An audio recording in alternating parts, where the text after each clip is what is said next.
Hello hi అండి. మన పోచమ్మ తల్లి విగ్రహ ప్రతిష్టాపన మహోత్సవంలో రెండవ రోజు అండి. ఈ రోజు అయితేనండి అమ్మవారికి అండి హోమం చేస్తారండి. నెక్స్ట్ ఏమో అండి జలాభిషేకం అండి. ఈరోజు అమ్మవారిని జలాభిషేకం అంటే ఏంటి అంటారా? జలాభిషేకం అమ్మవారికి జలాభిషేకం చేసండి తివాచి పరిచండి అమ్మవారిని అయితేనండి కూల్ చేస్తారండి. ఆ జలాభిషేకం విశిష్టత ఏంటో మన పంతులు గారు అయితే చెప్తున్నారండి. దాని విధంగానండి మీరు ఫాలో అయిపోండి. వీడియో మొత్తం చూడండి, ఎక్కడ స్క్రిప్ట్ చేయకండి. అమ్మవారి యంత్రాలండి, అమ్మవారినండి అన్నీ కలిపానండి. ఒక నీళ్ళకి వాటర్ వేసండి ఒక తొట్టులా తయారు చేసి అందులోనైతే అమ్మవారిని పడుకోబెడుతున్నారండి. అక్కడ నుంచి మీరు దీనికి ఎలా అమ్మవారికి పూజ చేస్తున్నారో ఏంటి, జలాభిషేకం అంటే ఏంటి అన్నీ కూడా దాని యొక్క విశిష్టత మన పంతులుగా చెప్తారండి. దాంట్లో మేము పాల్గొనడం చాలా అదృష్టం అండి. ఇలాంటి కార్యక్రమంలో పాల్గొనాలంటే చాలా ఎంతో దేవుడు రాసి పెట్టాలండి. అమ్మవారికి జలాభిషేకం మా చేతులతో మేము చేయడం మాకు చాలా మంచిగా అనిపించిందండి. చూసేయండి వీడియో మొత్తం, ఎక్కడ స్క్రిప్ట్ చేయకండి. అమ్మవారి విగ్రహ ప్రతిష్టాపన అంగరంగ వైభవంగా జరుగుతుందండి. ఈ వీడియో మీకు నచ్చినట్లయితే షేర్ చేసి లైక్ చేసి కొత్తగా చూసినట్లయితే సబ్స్క్రైబ్ చేయండి మర్చిపోకుండా. మొత్తం వీడియో చూడండి, ఓకేనండి? ప్లీజ్ అండి.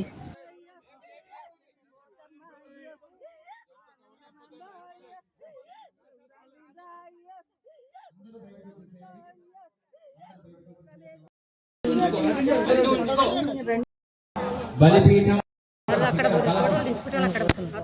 ఫోటోలు తీసుకోవాలి. పడుకోబెట్టాలి.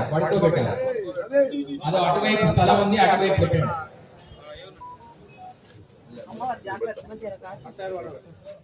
యంత్రాలు, అమ్మవారి విగ్రహం నానా తీసురా. దేవల పోచమ్మ తల్లికి దేవల పోచమ్మ తల్లికి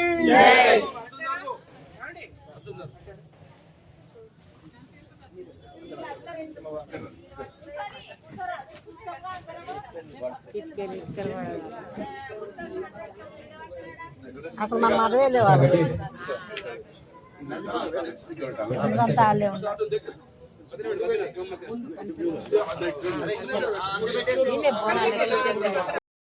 అక్కడి నుంచి పోసేయండి. పోసిన తర్వాత అయ్యా వినాలి, పోసిన తర్వాత నెమ్మదిగా ఒక ప్లీజ్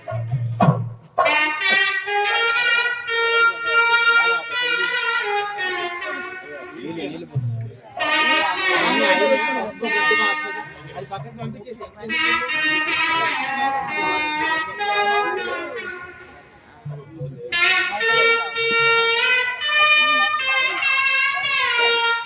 జగదంబ విశ్వపాలిని మాతా కీ జై.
कृष्णस्वरमिन्द्रस्तमे श्रीनोदमिन्द्रस्तमे वरदस्वरमिन्द्रस्तमे विश्वेदमे देवा इंद्रस्तमे पृथ्वीन्द्रस्तमे इंद्रचन्द्रमिन्द्रस्तमे द्यौस्तमे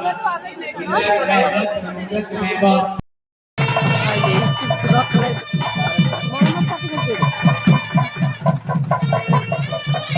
जय पोचम्म तल्ली की जय।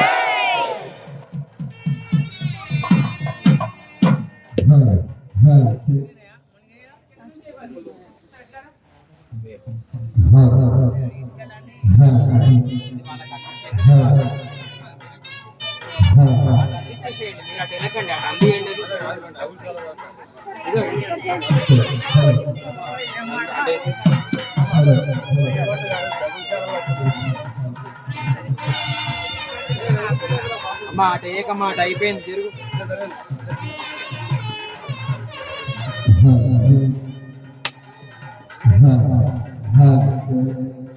వేయండి పసుపు, అల్ల వేయండి పసుపు.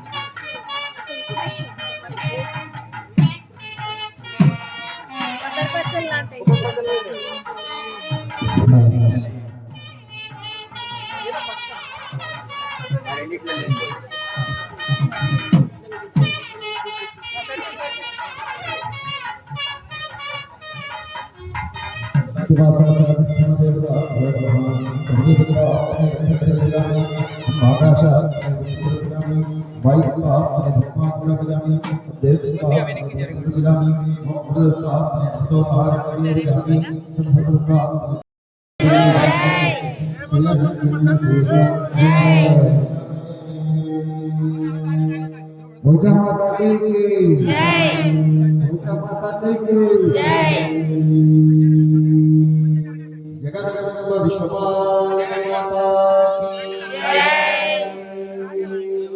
ఓకే, ఆ ఇటుకలు పైన పెట్టేసేయండి ఎగరకు.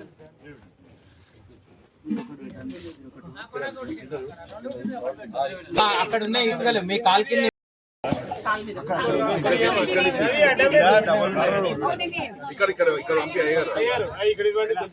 ఇస్తున్నా. ఒక్క నిమిషం అమ్మ ఇటుకలు